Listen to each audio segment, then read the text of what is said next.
बिस्मिल्लाहिर्रहमानिर्रहीम। अस्सलामु अलैकुम नाजरीन।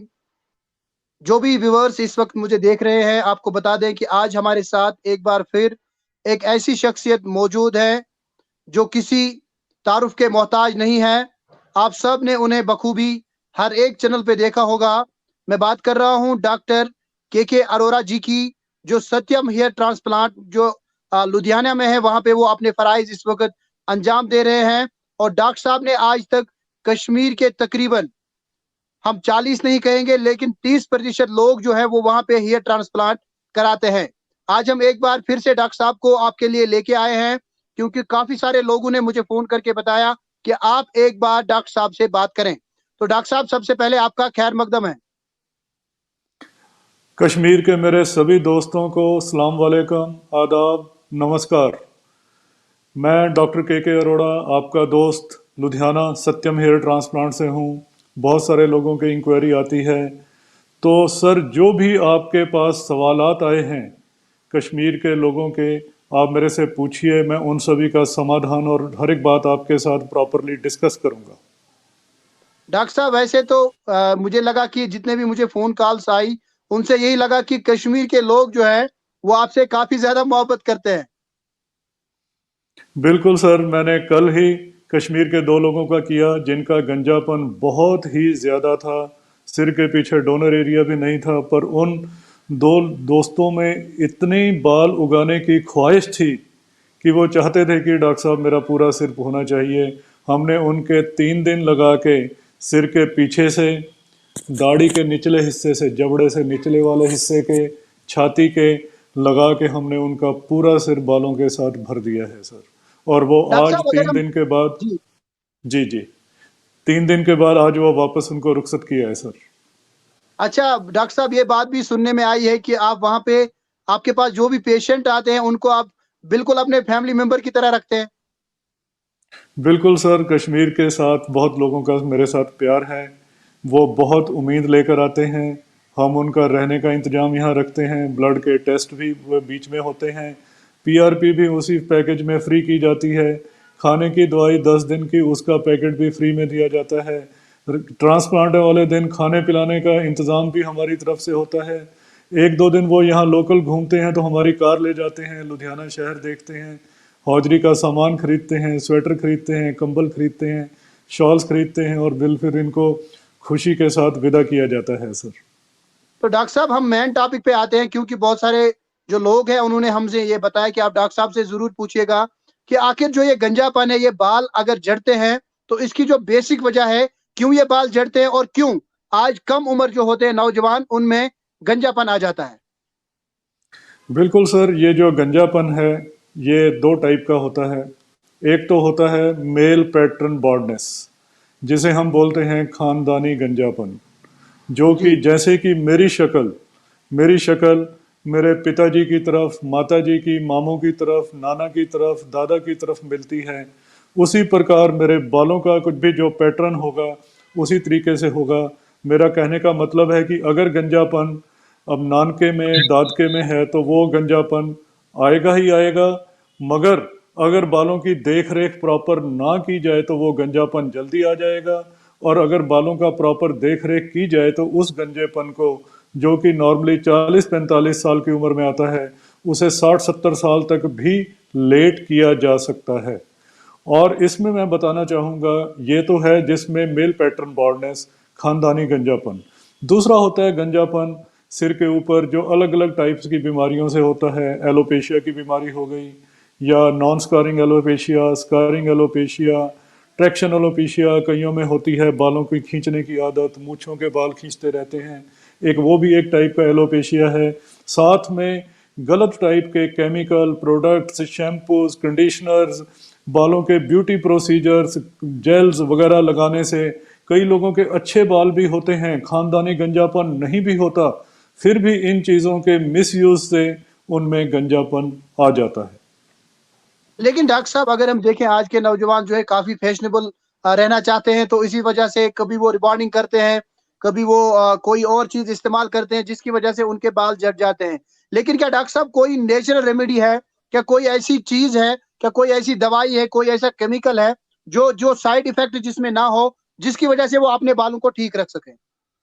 बिल्कुल सर, मैं आपके साथ इस पे अगली बार इंटरव्यू करूंगा कि सिर जी। के लिए बालों को बचाने के क्या-क्या तरीके हैं, कौन-कौन से हम्म। केमिकल प्रयोग करने हैं, शैम्पू की कितनी प्रकार हैं, सेफ शैम्पू कौन सा है, अनसेफ शैम्पू कौन सा है, कंडीशनर कौन से अच्छे हैं और कौन से कंडीशनर बालों को नुकसान पहुंचाते हैं, स्ट्रेटनिंग से बालों को कैसे नुकसान होता है, रिबॉन्डिंग से कैसे नुकसान होता है, ब्लीचिंग से, डाई करने से बालों को कैसा नुकसान होता है। सर इसके ऊपर तो मेरी पूरी एक पुस्तक जी। बुक लिखी गई है जिसमें मैंने ये सारी चीज़ें एक्सप्लेन की हैं। हाँ, अगर हम इन चीज़ों का प्रॉपर यूज़ किया जाए, इन चीज़ों को समझदारी से यूज़ किया जाए, तो अपने बालों को बिल्कुल ब्यूटी प्रोसीजर भी किया जा सकता है और बालों को नुकसान होने से भी बचाया जा सकता है। तो डॉक्टर साहब आप मुझे बताएं कि क्या वजूहात होती हैं कि क्यों अचानक से गंजापन आ जाता है? और साथ ही साथ हम बताएं, आप हमें ये भी बता दें कि इस गंजेपन का इलाज क्या है? क्या इसका मुतबादिल इलाज ट्रांसप्लांट है या इसका कोई और भी इलाज हो सकता है? सर जिसको गंजापन स्टार्ट हुआ है, जैसे कि गंजे बाल झड़ने शुरू हुए हैं, इसकी जी। पहली निशानी, ये इसे बोलते हैं फ्रंटो टेम्पोरल एंगल्स, यहाँ से बालों का पीछे जाना शुरू हो जाता है। दूसरी निशानी सिर के पिछले हिस्से में डेंसिटी लो होनी शुरू हो जाती है। अगर जी। कोई इंसान जिसको अपने बालों से प्यार है, मोहब्बत है और उसकी देख रेख के ऊपर आता है और इस चीज़ को नोटिस करता है और वो टाइम सिर अगर अपना इसका डायग्नोज करा लेता है और मेडिसिन स्टार्ट कर देता है, हेयर विटामिन यूज़ करने शुरू कर देता है, मिनॉक्सिडिल यूज़ करना शुरू कर देता है, तो इस गंजेपन को बालों की प्रॉपर देख रेख करके, अपनी डाइटरी हैबिट चेंज करके इस गंजेपन को रोका जा सकता है और इसको 10, 12, 15, 20 साल तक बड़े आराम से रोका जा सकता है। मगर अगर किसी का सिर ऊपर से खाली हो गया है, उसके ऊपर कुछ भी प्रयोग कर लें, जिस सिर के ऊपर जगह प्लेन हो चुकी है या बाल थोड़े बचे हैं, तो उस हालत में उसका जो ट्रीटमेंट है वो सिर्फ बालों का ट्रांसप्लांट है। आज तक दुनिया में कोई ऐसी दवाई नहीं बनी जिसके प्रयोग करने से नए बालों की जड़ें बन जाएं और नए बाल सिर के ऊपर उगने शुरू हो जाएं। जब गंजापन डेवलप हो जाता है तो उसका ट्रीटमेंट जी। सिर्फ हेयर ट्रांसप्लांट ही रहता है। अच्छा डॉक्टर साहब आप मुझे बताएं, कई सारे लोग जो इस वक्त हमें देख रहे होंगे, कई सारे लोग ये सवालात उठाएंगे कि जरूर डॉक्टर साहब से ये बात भी पूछी जाए कि आखिर यहाँ पे ये रीत चली आ रही है कि अगर कोई ट्रांसप्लांट कर देता है तो उसके बाद उसमें कमजोरी आ जाती है, उसमें फलानी साइड इफेक्ट होता है, फलानी कॉम्प्लिकेशंस हो जाती हैं। तो आप बताएं, क्या हेयर ट्रांसप्लांट करने से कोई कॉम्प्लिकेशन हो जाती है कि नहीं? Sir hair transplant surgery local anaesthesia में की जाती है। अगर ये किसी doctor, qualified doctor, plastic surgeon, अच्छे डर्मेटोलॉजिस्ट या कोई एस्टेब्लिश सेंटर से कराई जाती है, जहाँ पे पूरा बैकअप है इमरजेंसी टैकल करने का, अच्छे जी। इंस्ट्रूमेंट्स हैं, प्रॉपर स्टरलाइजेशन है, क्लीनलीनेस है, ऐसी जगहों के ऊपर कॉम्प्लिकेशन होने के चांसेस लगभग ना के बराबर होते हैं। अगर यही ट्रांसप्लांट किसी टेक्नीशियन सेंटर या अनक्वालिफाइड लोग, अब तो ऐसा हो गया है कि कई ब्यूटी पार्लर वालों ने भी ट्रांसप्लांट स्टार्ट कर दिया है, जिनको बालों की कोई जानकारी नहीं, स्टरलाइजेशन की कोई जिनको नॉलेज नहीं है, ऐसी हालत में कॉम्प्लिकेशन होना, इन्फेक्शन होना, ग्राफ्ट का मर जाना, सामने की गलत लाइन बनना और प्रॉपर ग्रोथ ना आना, डोनर एरिया खराब हो जाना, सिर के पीछे ट्रांसप्लांट करने के बाद डोनर एरिया जहाँ से रूट निकाली जाती है वहाँ पे निशान पड़ जाना, ये आम बातें हैं सर। अगर ये क्वालिफाइड, एजुकेटेड, ट्रेंड डॉक्टर के सेंटर से किया जाता है तो ये बिल्कुल सेफ सर्जरी है, इसमें बिल्कुल नहीं घबराना चाहिए, इसकी कॉम्प्लिकेशंस नहीं है। यानी कि मसला यही हो जाता है, कॉम्प्लिकेशंस इसी वजह से हो जाती हैं क्योंकि वो लोग जो है क्वालिफाइड डॉक्टर्स के पास नहीं जाते हैं, वो ऐसे या ब्यूटी पार्लर्स पे जाते हैं या फिर किसी और जगह जाते हैं, जिसकी वजह से उन्हें फिर कॉम्प्लिकेशंस हो जाती हैं। बिल्कुल। तो डॉक्टर साहब आप मुझे बताएं कि आखिर अगर कोई हेयर ट्रांसप्लांट करना चाहता हो तो कितने दिन में यह हेयर ट्रांसप्लांट जो है मुकम्मल हो जाता है? सर हेयर ट्रांसप्लांट एक दिन का प्रोसीजर है। जिस वक्त क्लाइंट आते हैं हम उनके ब्लड टेस्ट करते हैं, लेज़र लाइट, अलग अलग टाइप की मशीन्स हैं हमारे पास जिसमें हम उनके बालों की क्वालिटी देखते हैं। लेज़र लाइट से उनकी हेयर लाइन डिज़ाइन की जाती है, हेड को ट्रिम किया जाता है, ट्रांसप्लांट रूम में ले जाया जाता है, जो कि पूरा वेल इक्विप्ड होता है। म्यूजिक सिस्टम चल रहा है, कोजी कमरा है। लोकल एनेस्थीसिया में सिर के पीछे से बालों की जड़ें निकाली जाती हैं। इन जड़ों को निकलने में 3 से 4 घंटे लगते हैं। फिर क्लाइंट को बाहर ले आके उनको लंच कराया जाता है। लंच के बाद फिर वो वापस ट्रांसप्लांट रूम में जाते हैं और जो जड़ें निकाली गई हैं इनको गंजेपन वाले एरिया में एक एक करके लगाया जाता है। इस प्रोसीजर को 8 से 10 घंटे लगते हैं और सिर के पीछे पट्टी रखी जाती है। दूसरे दिन आराम करने के बाद और तीसरे दिन पट्टी निकलने के बाद क्लाइंट सिर के ऊपर कैप डाल के, हैट डाल के, रुमाल बांध के घूमने फिरने जा सकते हैं और वापस घर जा सकते हैं।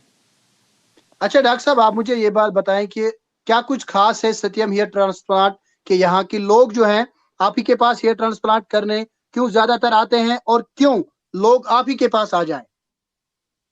सर, हम लोग ट्रांसप्लांट कुल मिला के 12 से लेके 14 साल से कर रहे हैं। हमारे जो टेक्निक हैं, इंस्ट्रूमेंट्स बाकी मशीनों के बाकियों के मुकाबले में ज़्यादा एडवांस्ड हैं। हमारी technology ultra refined bio FUE technology है, जिसमें ग्राफ्ट खराब होने के चांसेस ऑलमोस्ट निल हैं। लगभग हमारे पास ऐसे इक्विपमेंट्स हैं जिससे कि क्लाइंट को एनेस्थीसिया देने में इंजेक्शन का दर्द भी नहीं महसूस होता। इसको हम पेन फ्री बनाते हैं, कंफर्टेबल रखा जाता है, ग्राफ्ट की वेस्टेज नहीं होती। नए पंच यूज़ किए जाते हैं ताकि सिर के पीछे दाग ना पड़े जहाँ से रूट्स निकाली गई हैं। और जो बालों की ग्रोथ है उसमें 100% ग्रो करने के चांसेस हैं। और साथ में हर एक चीज़ यहाँ पर डिस्पोजेबल प्रयोग की जाती है ताकि किसी प्रकार की इन्फेक्शन होने का कोई चांस ना हो। अच्छा डॉक्टर साहब, आप मुझे आखिर पर ये बात बताएं कि अगर कोई कल को हेयर ट्रांसप्लांट करने के लिए आपके पास आ जाता है, तो आप मुझे ये बात बता दीजिए कि तकरीबन उसके बाद जो जब वो हेयर ट्रांसप्लांट करता है, क्या उसके बाद भी उसको दवाई लेनी पड़ती है या फिर नहीं? बिल्कुल सर, ट्रांसप्लांट के बाद दो टाइप की दवाइयों का प्रयोग होता है। एक तो होती है स्पेशल एंटीबायोटिक जो कि हम देकर भेजते हैं, जिसमें जी। एंटीबायोटिक, सिर के पीछे लगाने वाली क्रीम, कुछ गोलियां पेन किलर की, अगर किसी को इचिंग होती है तो कुछ टैबलेट इचिंग की। आम जो मेडिसिन की किट है वो हम अपने पैकेज में देते हैं। इसके बाद जो ट्रांसप्लांट के महीने के बाद बालों के ग्रोथ की दवाई स्टार्ट की जाती है, उसमें मल्टीविटामिन्स, बायोटिन, मिनॉक्सिडिल, वो क्लाइंट्स को टाइम टू टाइम मार्केट से परचेज करनी पड़ती है। ये दो टाइप की अच्छा। दवाइयाँ हैं। एक जी। एक टाइप की दवाइयाँ बिल्कुल ज़रूरी हैं, दूसरी टाइप की हेयर के विटामिन्स और सप्लीमेंट्स हैं जो कि बालों को बढ़िया ग्रोथ देते हैं। अच्छा डॉक्टर साहब, क्योंकि आपने इस प्रोग्राम के आगाज में कहा कि कश्मीर के लोगों से मुझे बहुत ही ज्यादा मोहब्बत है, तो आप बता दीजिए कि क्या आपके क्लिनिक पे आने के लिए उनके लिए कोई खास रियायत है वहां पे कि नहीं?